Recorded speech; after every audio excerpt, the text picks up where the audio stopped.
Next है बच्चों crystal field theory. So crystal field theory is an electrostatic model. Electrostatic model है जहाँ पे मेटल लिगेंड बॉन्ड्स क्या होते हैं, आयनिक होते हैं, and they arise purely from electrostatic interactions between the metal ion and the ligands. क्योंकि मेटल के ऊपर पॉजिटिव चार्ज है, लिगेंड के ऊपर क्या लोन पेयर है या नेगेटिव बोल सकते हो आप लोग। So ligands are treated as point charges. ये मेन पॉइंट है यहाँ पे कि लिगेंड को क्या बोला कि वो एक पॉइंट चार्जेस हैं इन केस ऑफ एनायंस और dipoles in case of neutral molecule. Anion के ऊपर जब नेगेटिव चार्ज होता है तो वो पॉइंट चार्ज होंगे, otherwise dipole in case of neutral molecule. 5d orbital, अब मेन चीज़ है यहाँ पे, in an isolated gaseous metal atom और आयन हैव सेम एनर्जी। तो जिनकी सेम एनर्जी होती है ऑर्बिटल की वो क्या होते हैं, डीजनरेट। हंड्स रूल में भी पढ़ा था आपने, ठीक है जी। डीजनरेट ऑर्बिटल जो जैसे p के कितने होते हैं, 3। However when this magnetic field is due to ligands, ठीक है जी, in a complex it becomes asymmetrical and the degeneracy of the d orbital is limited। तो जैसे मेटल एटम के पास जो होता है वो लिगेंड अप्रोच करता है तो डीजनरेसी क्या हो जाती है, डिस्टर्ब हो जाती है, वो खत्म हो जाती है। It results in the splitting of D orbital. उसकी वजह से जो डी ऑर्बिटल है वो स्प्लिट हो जाता है, टूट जाता है, ठीक है जी। डी ऑर्बिटल जो है वो स्प्लिट हो जाता है, दो पार्ट में डिवाइड हो जाता है। The pattern splitting depend upon the nature of the crystal field. Pattern जो है वो डिपेंड करता है कि nature of the crystal field क्या है। तो सबसे पहले है crystal field splitting in octahedral coordination entities. तो एक ऑक्टाहेड्रल होगी, टेट्राहेड्रल होगी, दो ही हैं। तो in an octahedral coordination entity with 6 ligand, आपको पता है कोऑर्डिनेट D2sp3, sp3d2 में कितने लिगेंड होंगे, 6 ligand. Surrounding the metal atom or ion, there will be repulsion between the electron in the metal d orbital and the electron of the ligand। आपको पता है जैसे 3d5 है, 4s1 है या 3d4 रह गए तो वहां पे भी इलेक्ट्रॉन है और जो लिगेंड है वो भी क्या लेके आ रहा है, इलेक्ट्रॉन लेके आ रहा है। तो उन दोनों में क्या हो जाएगी, रिपल्शन हो जाएगी। एंड सो इस रिपल्शन की वजह से d ऑर्बिटल जो होता है, when the metal d orbital directed toward the ligand then when it is away from the ligand. तो इस तरह से जो रिपल्शन होती है, अगर वो उसकी तरफ को जाता है, लिगेंड की तरफ को डायरेक्टेड होता है, उसकी तरफ को डायरेक्शन होती है तो ज़्यादा रिपल्शन होती है, अगर उससे दूर होता है तो कम रिपल्शन होती है। सो dx² माइनस वाई स्क्वायर और dz², आपको पता है ना डी के 5 शेप होती है, dxy, dy/z, dzx और dx² माइनस वाई स्क्वायर और dz²।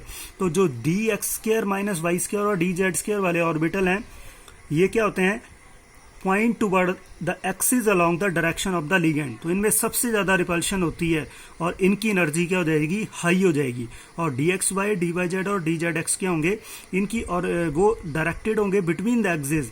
सो इनकी एनर्जी क्या हो जाएगी, लोअर हो जाएगी relative to the energy in the spherical crystal field. Thus the degeneracy of the d orbital has been removed. तो लिगेंड के आने की वजह से जो डीजनरेट d ऑर्बिटल है वो क्या हो जाएंगे, स्प्लिट हो जाएंगे, ठीक है जी। तो ऑक्टाहेड्रल कॉम्प्लेक्स जो होगा वहां पे 3 ऑर्बिटल जो होंगे लोअर एनर्जी के मिलेंगे, ठीक है जी। तो T2g एंड 2 ऑर्बिटल जो होंगे हायर एनर्जी वाले होंगे उनको बोलेंगे Eg सेट। तो 2 सेट हो गए, एक कौन सा T2g और दूसरा कौन सा हो गया Eg सेट। T2g की क्या होगी, लोअर एनर्जी, और Eg की क्या होगी, हायर एनर्जी। दो splitting of the degenerate level due to the presence of a ligand in different geometry is termed as a crystal field splitting. तो इस तरह का स्प्लिट होना डी ऑर्बिटल का, डीजनरेट ऑर्बिटल का ड्यू टू द लिगेंड की वजह से, तो उसको क्या बोलते हैं, crystal field splitting. And the energy separation is denoted by delta O. यहाँ पे डेल्टा है चेंज और ओ क्या है, फॉर द ऑक्टाहेड्रल के लिए बताया हुआ है। सो एनर्जी जो होती है, अब इसको हम करते हैं, देखिए। तो इस तरह से जो ये बनता है हमारे पास, देखिए यहाँ पे मेटल है तो यहाँ पे क्या है, पॉइंट चार्जेस। तो यहाँ पे देखिए ऑक्टाहेड्रल ज्योमेट्री बन रही है।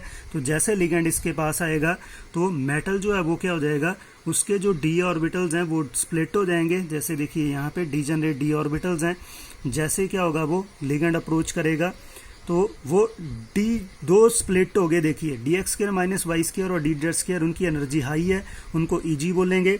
और यहाँ पे देख लीजिए dxy, dyz एंड dzx क्या होंगे, वो इनकी एनर्जी क्या लोअर है, T2g।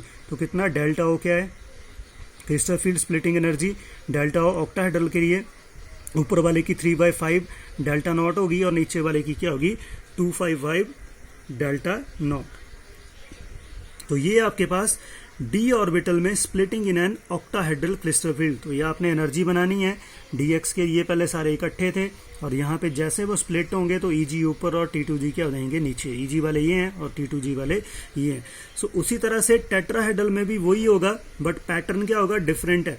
तो यहाँ पे क्या हो जाएगा, डी ऑर्बिटल जैसे एवरेज एनर्जी होगी यहाँ पे पहुंचे, तो अब जैसे वो स्प्लिट होंगे, क्योंकि वहाँ पे लिगेंड का जो अटैक है वो डिफरेंट होगा, तो उसकी वजह से देखिए यहाँ पे उससे बिल्कुल उल्टी dx² - y² ऊपरी वाली डायग्राम में क्या था, ऊपर था, यहाँ क्या हो गया, नीचे आ गया, और ये वाला कहाँ चला गया, ऊपर चला गया। पूरी की पूरी डायग्राम क्या होगी, इन्वर्टेड होगी। तो ये नीचे क्या था 3/5, यहाँ ऊपर क्या था 3/5 2/5 था, यहाँ 3/5 आ गया, और यहाँ पे क्या आ गया 2/5, और इसको हम डेल्टा टी से रिप्रेजेंट करेंगे। तो बाकी सब कुछ सेम है।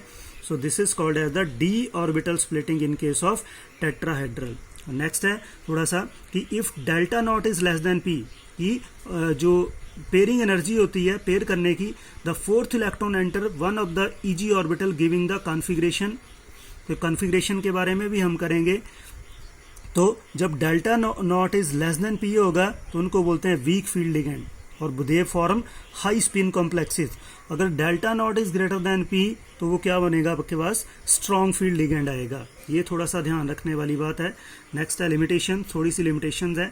So crystal field model is successful in explaining the formation of structure, colour, magnetic properties, coordination compounds to a large extent. काफी ज्यादा एक्सप्लेन किया इन्होंने। However, from the assumption that the ligand are point charges, क्योंकि इन्होंने ligand को point charges माना था, it follows that the anionic ligand should exert the greatest splitting effect.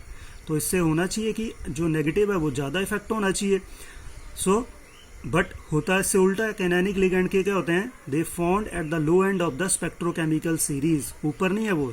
Further, it does not taken into account the covalent character of the bonding between the ligand and the central atom. इसने सिर्फ electrostatic ही लिया, बाकी कुछ नहीं लिया।